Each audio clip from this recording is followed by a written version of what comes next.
Hi guys, welcome back to my next video. നമ്മളിന്നിവിടെ നോക്കാൻ പോകുന്നത് രേഖാചിത്രം എന്ന് പറയുന്ന ആസിഫ് അലിയുടെ ഏറ്റവും പുതിയ സിനിമയെ കുറിച്ചിട്ടാണ്.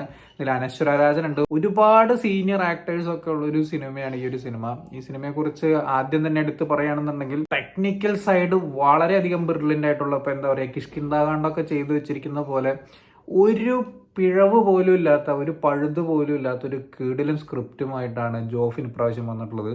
എനിക്ക് തോന്നുന്നു പ്രീസ്റ്റിന് മുമ്പ് ചെയ്യേണ്ടിരുന്ന സിനിമയായിരുന്നത്, പക്ഷേ പ്രീസ്റ്റ് ചെയ്ത് കഴിഞ്ഞാൽ മാത്രമാണ് ഈ ഒരു സിനിമയ്ക്കുള്ള വഴിവാതിൽ തുറന്ന് കിട്ടുള്ളൂ എന്നുള്ള ഒരു സംഭവം ജോഫിൻ ഇതിനിടയ്ക്ക് പറഞ്ഞിട്ടുണ്ടായിരുന്നു ഇന്റർവ്യൂവിനകത്ത്. വളരെയധികം ശരിവെക്കുന്ന ഒരു കാര്യം തന്നെയായിരുന്നു. കാരണം മമ്മൂക്കയുടെ ഒക്കെ ഒരു ചില കാര്യങ്ങൾ അത്രയ്ക്കധികം അടുത്ത ബന്ധമൊന്നും ഇല്ലാന്നുണ്ടെങ്കിൽ ഇതൊന്നും സമ്മതിച്ചോളണമെന്നൊന്നുമില്ല. അതുപോലെ തന്നെ ഒരുപാട് സീനിയർ ആക്ടേഴ്സ് ഉണ്ട്. കാതോട് കാതോരം എന്ന് പറയുന്ന സിനിമയെ കുറിച്ചുള്ള ഒരുപാട് സംഭവങ്ങളുണ്ട്. പക്ഷെ ആ സിനിമയൊന്നും കാണണമെന്നില്ല കേട്ടോ. ഈ ഒരു സിനിമ കാണണമെന്നുണ്ടെങ്കിൽ അതിൻ്റെ ഒരു കണ്ടിന്യൂഷൻ, അതിൻ്റെ ഇടയിലുള്ള ഒരു പരിപാടി, അങ്ങനെയൊന്നും അല്ല ഈ ഒരു സിനിമ എന്ന് പറയുന്നത്. ഇത് വേറൊരു ടൈപ്പ് പരിപാടിയാണ്. അതായത് ഈ ഒരു സിനിമയെ പുതിയതാക്കുന്നത് തന്നെ നമ്മളുടെ ഇൻഡസ്ട്രിയിൽ മുമ്പ് നടന്നിട്ടുള്ള ഒരു സിനിമയെ ബേസ് ചെയ്തുകൊണ്ട് ബ്ലെൻഡ് ചെയ്ത് കൊണ്ടുവന്ന ആ ഒരു പരിപാടി ഉണ്ടല്ലോ, അതാണ് ഈ ഒരു സിനിമയുടെ ഏറ്റവും വലിയ പ്രത്യേകത എന്ന് പറയുന്നത്. അതാണ് ഈ ഒരു സിനിമയ്ക്ക് ഏറ്റവും അധികം ഒരു പുതുമ കൊടുക്കുന്ന ഒരു സംഭവം എന്ന് പറയുന്ന ഒരു കാര്യം. അതെനിക്ക് വളരെയധികം ഇഷ്ടപ്പെട്ടു. ഒരു നെക്സ്റ്റ് ലെവൽ ബെഞ്ച് മാർക്ക്, അല്ലെങ്കിൽ നെക്സ്റ്റ് ലെവൽ മലയാളം മൂവീസ് എന്നൊക്കെ വേണമെങ്കിൽ പറയാവുന്ന തരത്തിലുള്ള പെർഫെക്റ്റ് സ്ക്രിപ്റ്റ് ആയിട്ടാണ് എനിക്ക് തോന്നിയിട്ടുള്ളത് പേഴ്സണലി. ടെക്നിക്കൽ സൈഡിലേക്ക് വരികയാണെന്നുണ്ടെങ്കിൽ ഏറ്റവും അധികം എന്നെ ഇംപ്രസ് ചെയ്തിട്ടുള്ള രണ്ട് സംഭവം, ഒന്ന് എഡിറ്റിംഗ്, അതുപോലെ തന്നെ ബാക്ക്ഗ്രൗണ്ട് സ്കോർ. മുജീബ് മജീദ് സൂപ്പറായിട്ട് ചെയ്തു വെച്ചിട്ടുണ്ട്.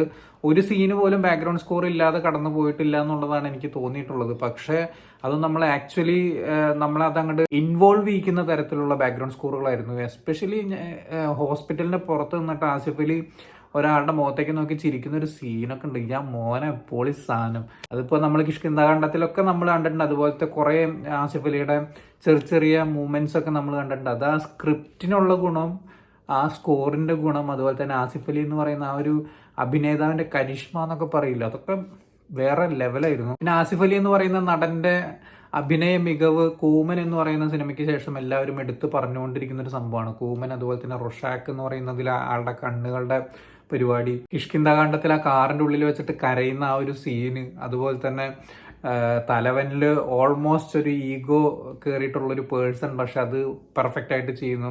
പോലീസ് വേഷങ്ങളിൽ തന്നെ ഇപ്പോൾ ഈ റീസെന്റ് ഒരുപാട് സിനിമയ്ക്കകത്ത് വന്നിട്ടുണ്ട്. ലെവൽ ക്രോസിലുള്ള അഭിനയം ഒന്നും പറയാനില്ല. ഈ പോലീസ് വേഷങ്ങൾ 3-4 പടം ചെയ്തതിൽ തന്നെ വേറെ വേറെ വേറെ നമുക്ക് ഒരിക്കലും ഒരു സിമിലാരിറ്റിയും പറയാത്ത രീതിയിലാണ് അദ്ദേഹം ചെയ്തു വെക്കുന്നത്. എല്ലാം പെർഫെക്റ്റ് ആയിട്ട് വന്നിട്ടുള്ള ഒരു പെർഫെക്റ്റ് സിനിമ എന്നാണ് എനിക്ക് തോന്നിയിട്ടുള്ളത്. പിന്നെ എടുത്ത് പറയേണ്ടത് നെഗറ്റീവ് ഷെയ്ഡ് ചെയ്തു വെച്ചിട്ടുള്ള ആൾക്കാർ, യജാതി പെർഫോമൻസ്, ഒന്നും പറയാനില്ല. അത് നിങ്ങൾ കണ്ടിട്ട് തന്നെ അറിയാം. സംഭവം ആരൊക്കെയാണെന്നുള്ളതൊക്കെ അവർ പറഞ്ഞ പോലെ തന്നെ 10 മിനിറ്റിനുള്ളിൽ നമ്മളറിയും. പക്ഷെ അതിൻ്റെ ഒരു മോട്ടീവ് ഉണ്ട്. ആ മോട്ടീവ് എന്തായിരിക്കും എന്നുള്ളതൊക്കെ പറയുന്നത്, എത്തിക്കുന്നതുണ്ടല്ലോ, ബ്രില്യൻ്റ് ആയിട്ട് ചെയ്തിട്ടുണ്ട്. എനിക്ക് ആകെപ്പാടൊരു ക്വസ്റ്റ്യനാണ് ഇതിൽ തോന്നിയിട്ടുണ്ടായിരുന്നുള്ളൂ. പക്ഷെ അതിനെ കവർ ചെയ്യുന്ന ഒരു ആൻസർ പോലീസുകാരുടെ, ആ സിനിമയ്ക്കുള്ളിലെ പോലീസുകാരുടെ ഭാഗത്തു നിന്ന് തന്നെ ഉണ്ടായി. വേറൊരു ചോദ്യം നമുക്ക് തിരിച്ച് അങ്ങോട്ട് ചോദിക്കാൻ പാകത്തിനുള്ള ഒരു പിഴവ് പോലും ഈ ഒരു സിനിമയ്ക്കകത്ത് ഉണ്ടായിട്ടില്ല എന്നുള്ളതാണ് പ്രധാനമായിട്ടും എനിക്ക് ആ സ്ക്രിപ്റ്റിനോട്, നമുക്കിപ്പോൾ കിഷ്കിന്താകാണ്ടൊക്കെ കണ്ട പോലെ ആ ഒരു സ്ക്രിപ്റ്റിനോടൊരു അഭിനിവേശം തോന്നുക പറയില്ലേ. ഇപ്പോൾ പഠിക്കുന്ന ഒരാളാണ് നിങ്ങൾ എന്നുണ്ടെങ്കിൽ, സ്ക്രിപ്റ്റ് എഴുതാൻ പഠിക്കുന്ന ഒരാളൊക്കെ ആണെന്നുണ്ടെങ്കിൽ ഇതിന്റെ സ്ക്രിപ്റ്റ് തീർച്ചയായിട്ടും വായിച്ചിരിക്കണം എന്നേ ഞാൻ പറയുള്ളൂ. അതുപോലെ തന്നെ പഴയ കാലം പുതിയ കാലമൊക്കെ ബ്ലെൻഡ് ചെയ്ത് കൊണ്ടുവരുമ്പോഴുള്ള എഡിറ്ററുടെ ഒരു കുറച്ച് സ്ട്രെസ് കാര്യങ്ങളൊക്കെ ഉണ്ട്. അതൊക്കെ ഗംഭീരമായിട്ട് ഷമീറൊക്കെ പൊളിയായിട്ട് ചെയ്തു വെച്ചിട്ടുണ്ട്. കിടിലൻ സിനിമോട്ടോഗ്രാഫി ആയിരുന്നു. ഓരോ ടെറൈനും ആള് പിടിച്ചു വെച്ചിരിക്കുന്നതൊക്കെ നല്ല രസമായിട്ടുണ്ട്. ഇപ്പൊ കാടാണെങ്കിൽ അത്രയും വൈൽഡായിട്ട് തന്നെ ചെയ്തു വെച്ചിട്ടുണ്ട്. നാട്ടും പ്രദേശങ്ങളിൽ കാണിച്ചു വെച്ചിരിക്കുന്ന കുറേ സാധനങ്ങൾ എല്ലാം നല്ല രസമായിട്ട് വന്നിട്ടുണ്ട്. എല്ലാം ഈ ഒരു സിനിമയ്ക്ക് എന്താണോ ഈ ഒരു സിനിമ ഡിമാൻഡ് ചെയ്യുന്നത് അത് ഗംഭീരമായിട്ട് എല്ലാ ടെക്നീഷ്യൻസും വർക്ക് ചെയ്തിട്ടുണ്ട്. ഇനി പെർഫോമൻസിലേക്ക് വരികയാണെങ്കിൽ ആസിഫ് അലിയുടെ കാര്യം ഞാൻ നേരത്തെ പറഞ്ഞു. അതുപോലെ തന്നെ എടുത്തു പറയേണ്ട പെർഫോമറാണ് അനശ്വര രാജനും കിട്ടിയ റോള് ഗംഭീരമാക്കിയിട്ട് ചെയ്തിട്ടുണ്ട്. ആ ഒരു ആക്ട്രസിന്റെ സ്ക്രിപ്റ്റ് സെലക്ഷനും അത്യാവശ്യം നല്ല രീതിക്ക് വരുന്നുണ്ട്. അവരുടെ തന്നെ സിനിമയാണ് അടുത്തത് നാളെ റിലീസാവുന്നുണ്ട്. എന്ന് സ്വന്തം പുണ്യാളൻ എന്ന് പറയുന്ന സിനിമ റിലീസാവുന്നുണ്ട്. അതൊക്കെ അത്യാവശ്യം പ്രതീക്ഷയുള്ള സിനിമകളിലൊന്നാണ്. പിന്നെ എടുത്തു പറയേണ്ട, ഞാൻ നേരത്തെ പറഞ്ഞു, നെഗറ്റീവ് ഷെയ്ഡിൽ വന്നിട്ടുള്ള ആൾക്കാരുടെ പെർഫോമൻസ് ഞാൻ പറഞ്ഞു പൊളിയായിട്ടുണ്ട്. സിദ്ദിഖ് വരുന്നുണ്ട് തുടക്കത്തിലെ കുറച്ച് സീൻസിൽ.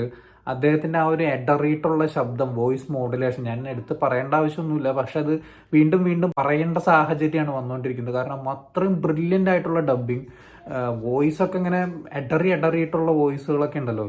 എൻ്റെ അമ്മ എന്തൊരു പെർഫെക്ഷൻ ആയിട്ടാണ് അദ്ദേഹം അത് ചെയ്തുകൊണ്ടിരിക്കുന്നത്. അതുപോലെ തന്നെ മനോജ് കെ ജയൻ ഉണ്ട്. മനോജ് കെ ജയന് ഡയലോഗുകളെക്കാൾ ഉപരി ആറ്റിറ്റ്യൂഡാണ്.